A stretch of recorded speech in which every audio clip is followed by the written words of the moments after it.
Hi guys, this is Abi from Gokche Design. In this video, you're going to learn how to fix and whiten teeth in Adobe Photoshop. Let's start by activating the Curvature Pen Tool from the toolbar. Make sure Path is selected in the Options bar. Draw a path to reconstruct the broken tooth, then click and adjust the little white squares to tweak the path further as per your liking. Click on Selection in the Options bar, then enter 2 pixels for feather radius. Now create a brand new layer and rename it to Clone Stamp. Activate the Clone Stamp tool from the toolbar and make sure the opacity is set to 100% and flow is set to 50%. Hold the Alt or Option key and sample an area from the tooth on the right, then slowly paint over the broken tooth to reconstruct it.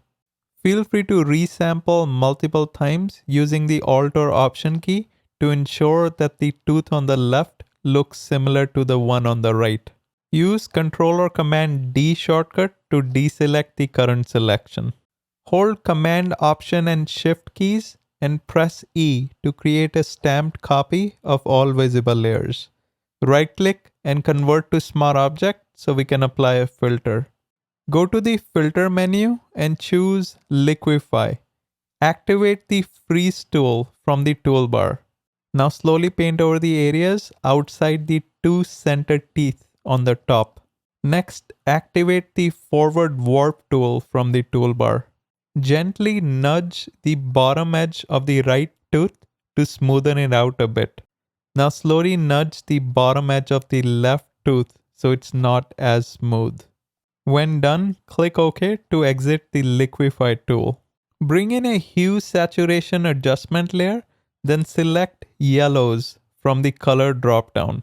Drag the saturation slider to the left and the lightness slider to the right. Play with the broken half sliders in the color ramp to adjust the threshold of the affected colors. Now use the Ctrl or Command I shortcut to invert the layer mask. Activate the brush tool from the toolbar and make sure the opacity and flow are set to 100% and the foreground color is set to white. Now slowly paint over the teeth to whiten them. Finally, let's look at the before and after images. Looks good to me. Make sure you like, subscribe, and turn on the notification bell. Until next time.